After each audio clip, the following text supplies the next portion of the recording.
اب میں عالم اپنے تقریر کے لیے حجت الاسلام والمسلمین علی جناب مولانا ایک صلوات بھیجیے گا. باقر کاظمی صاحب کو آواز دے رہا ہوں، وہ آئے اور اپنی خطابت تقریر سے ہمیں مالا مال. اعوذ باللہ من الشیطان اللعین الرجیم.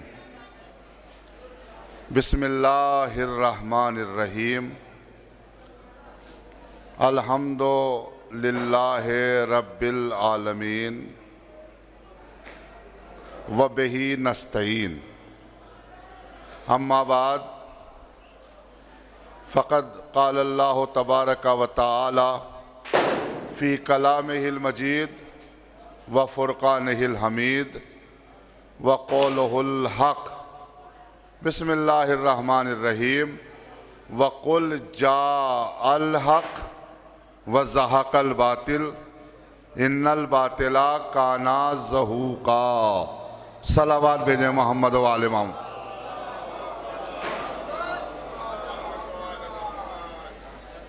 محترم سامعین کرام، ارباب اعضاء، علماء، وکلاء اور یہ مومنین، میں محفل کے آغاز ہی سے بیٹھا ہوں اور اب تک سب کو سن رہا تھا اور سب کو داد و تحسین بھی دے رہا تھا. اور حاجی نعیم عباس صاحب اور محترم حسین حیدر ایڈوکیٹ کی جانب سے شعراء کو لفافے بھی تقسیم ہو رہے تھے.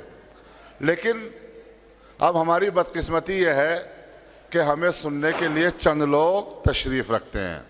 مسئلہ نہیں ہے، ہم آپ تک اپنی بات پہنچانا ضروری سمجھتے ہیں. آج کی شب ولادت امام زمانہ ہے.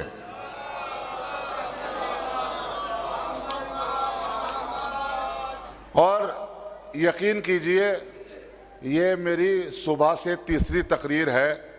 پہلے صبح بگھرے میں ایک سویم کی مجلس پڑھی اور پھر اس کے بعد ابھی ابو پورے سے تقریر کر کے سیدھا اپنی بستی کی عظیم الشان محفل جشن انتظار میں تقریر کرنے کے لیے آ گیا. یہ میرے لیے شرف ہے، سعادت ہے. امام زمانہ جس سے جس طرح کا چاہیں کام لے سکتے ہیں. آپ کو فرش عزا پہ آ کے شعراء کو سن کے ان کو داد و تحسین دینا یہ بھی عظیم عبادت ہے. توجہ کیجئے گا. اور میں آج کے حوالے سے، یہ مہینہ شعبان کا مہینہ ہے، 2-4 باتیں آپ کے سامنے رکھوں گا اور اس کے بعد پائے تکمیل تک گفتگو پہنچا دوں گا. لیکن شرط یہ ہے جتنے لوگ کھڑے ہیں اور جہاں تک میری آواز جا رہی ہے بطور خاص سماعت فرمائیں گے جناب امام جعفر صادق علیہ السلام. ارشاد فرماتے ہیں کہ شعبان کے مہینے میں، توجہ کیجئے گا، شعبان کے مہینے میں سب سے بہتر عمل صدقہ دینا اور استغفار کرنا ہے. دیکھیں کچھ لے کے جائیے گا انشاءاللہ. محترم حسین ایڈوکیٹ صاحب اور بہترین ناظم ماشاءاللہ ہیں. شعبان کے مہینے میں سب سے بہتر عمل صدقہ دینا اور استغفار کرنا ہے. اور جس نے اس مہینے میں صدقہ دیا اللہ اس کی تربیت کی ذمہ داری لیتا ہے.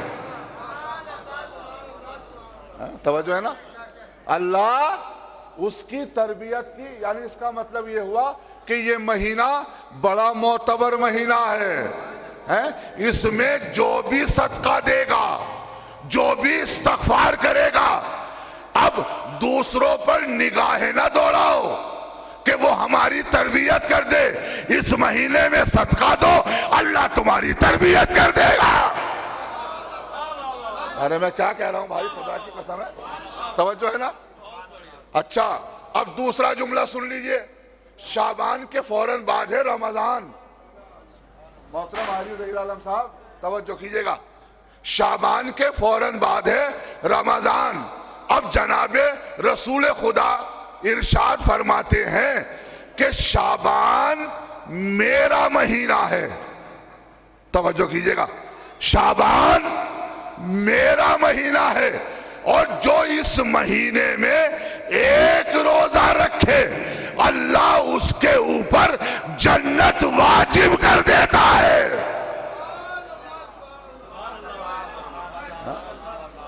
خدا کی قسم میری باتیں آپ تک پہنچ رہی ہیں.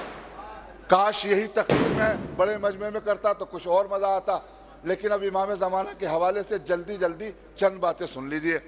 آج کی شب وہ آیا ہے کہ جو مکمل نور ہے, اللہ اکبر, اور یہی وقت ہے, میں نے روایتوں میں پڑھا ہے, شب برات کے آخری وقت میں امام زمانہ کی ولادت ہوئی ہے.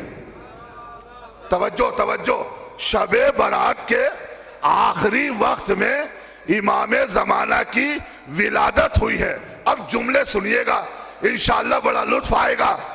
جناب حکیمہ خاتون کہ جو امام حسن عسکری کی پھوپھی ہیں, بہت توجہ, وہ امام حسن عسکری کے گھر آتی ہیں اور آنے کے بعد ایک مرتبہ امام سے بات کرتی ہیں اور جانے لگتی ہیں. توجہ کیجئے گا, اور جانے لگتی ہیں.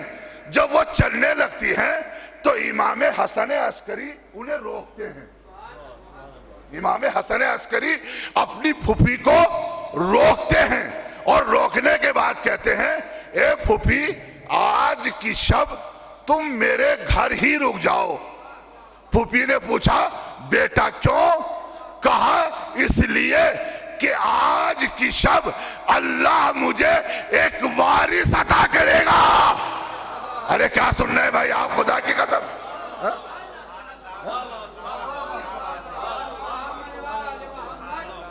آپ بھی داد و تحسین دے رہے ہیں, اور جتنے لوگ لائیو مجھے پوری دنیا میں دیکھ رہے ہیں, میرے پاس بڑے فون آ رہے تھے بھی, میں جب بیٹھا تھا تو وہ بھی یقیناً داد و تحسین دے رہے ہوں گے, اور آپ بھی دے رہے ہیں. اور آج کی شب اگر داد و تحسین نہ دی جائے تو کون سی شب ہوگی؟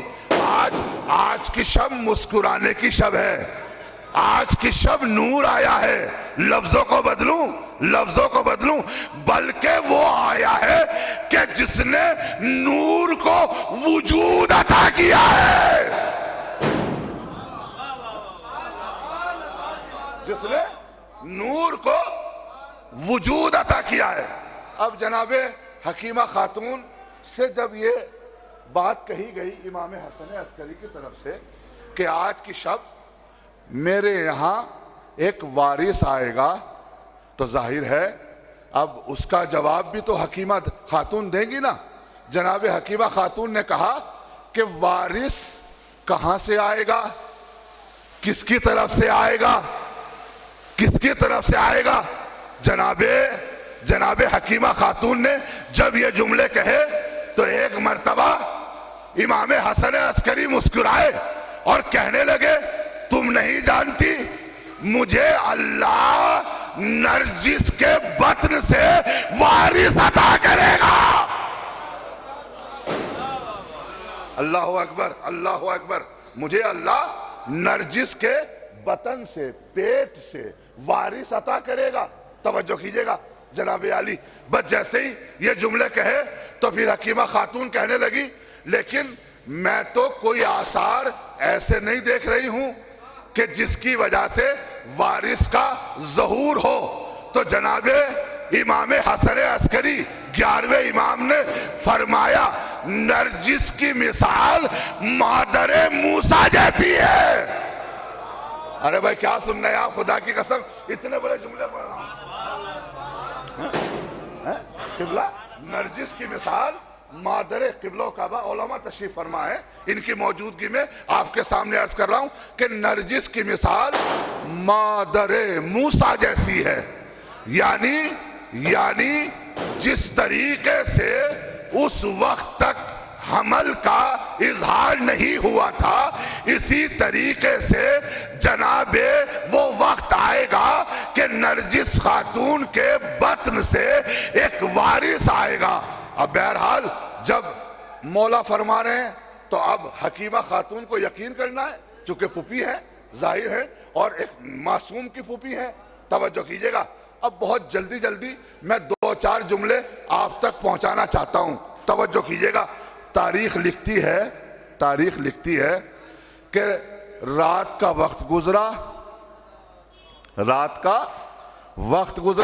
دیکھیے یہی وقت ہے ولادت کا، رات کا وقت گزرا، اور جب رات کا وقت گزرنے لگا جناب حکیمہ خاتون وضو کرنے کے لیے آگے بڑھی، اور جیسی آگے بڑھی اور وضو کرتے کرتے یہ سوچنے لگی، بھائی جملے کی قدر کیجئے گا، وضو کرتے کرتے یہ سوچنے لگی کہ امام حسن عسکری نے کہا تھا، کیا کہا تھا؟ کہ آج وارث آئے گا، بھائی جملے کی قدر کیجئے گا، آج وارث آئے گا۔ ابھی یہ سوچ ہی رہی تھی کہ امام حسن عسکری نے فوراً جواب دیا، اے حکیمہ خاتون، اے میری پھوپھی، جلدی نہ کیجئے، وارث آئے گا۔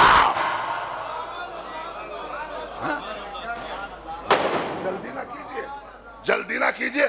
دیکھیے یہ حکیمہ خاتون خود سوچ رہی تھی نا، ارے جو سوچ کو بھی سمجھ لے اسے امام کہتے ہیں۔ یا علی یا علی یا علی یا علی، توجہ ہے نا عزیزان محترم۔ بس جیسے ہی رات کا آدھا حصہ گزر گیا، جناب حکیمہ وضو کرنے کے بعد تہجد کی نماز کے لیے چلی، اور جیسے ہی جا رہی تھی کہ اتنے میں نرجس خاتون کو بھی دیکھا۔ بس 2 جملے تمام کر رہا ہوں۔ نرجس خاتون کو بھی دیکھا تو کیا دیکھا؟ جناب نرجس خاتون میرے ساتھ رہیے گا، جناب نرجس خاتون درد میں مبتلا ہیں اور کرہا رہی ہیں، توجہ کیجئے گا، درد میں مبتلا ہیں اور کرہا رہی ہیں کہ اتنے میں حکیمہ خاتون آگے بڑھی، اور آگے بڑھنے کے بعد جناب نرجس خاتون کو گلے سے لگایا۔ میری طرف دیکھیں پورا مجمع، جناب نرجس خاتون کو گلے لگایا، اور گلے لگانے کے بعد ایک مرتبہ سورہ قل ہو اللہ اور آیت الکرسی اور انا انزلنا پڑھی۔ توجہ پڑھنے کے بعد جناب نرجس خاتون پہ دم کیا۔ اب سنیے بڑے قیمتی جملے ہیں۔ جیسے ہی جناب نرجس خاتون پہ دم کیا، سورہ قل ہو اللہ، آیت الکرسی، انا انزلنا جیسے ہی دم کیا تو تاریخ لکھتی ہے کہ جناب حکیمہ خاتون دم کرتی جا رہی تھی، امام مہدی بطن مبارک سے پڑھتے جا رہے تھے۔ اللہ اکبر، اللہ اکبر۔ ارے امام وہ ہوتا ہے کہ جو قرآن کو آنے سے پہلے پڑھ لے۔ اللہ اکبر، امام وہ ہوتا ہے۔ یہ ہے امام، آپ کا اور ہمارا امام، 12واں امام تشریف لے آئے، اور یہ نور کا پیکر اس دنیا میں آ گیا۔ ماشاءاللہ سے آپ نے محفل سنی، اور میں بھی اب یہاں سے 4 مصرے ضرور سناؤں گا، اور تاکہ بات مکمل ہو جائے اس شاخ امام زمانہ کے حوالے سے، اور آپ ابھی عریضہ ڈالنے جائیں گے کہ اس شاخ مدتوں سے طالب جمال کے، ایسے نہیں، پوری بیداری کے ساتھ، اس شاخ مدتوں سے طالب جمال کے، رہیے نقاب چہرے انور پر ڈال کے۔ یا علی یا علی یا علی، ذرا بولیے گا، اچھے لوگ ضرور بولیں گے، توجہ کیجئے گا میرے عزیز بھائیو۔ اس شاخ مدتوں سے طالب جمال کے، رہیے نقاب چہرے انور پر ڈال کے، آیا نگر مولا تم کو عریضوں پر اعتبار، دریا میں ڈال دیں گے کلیجہ نکال کے۔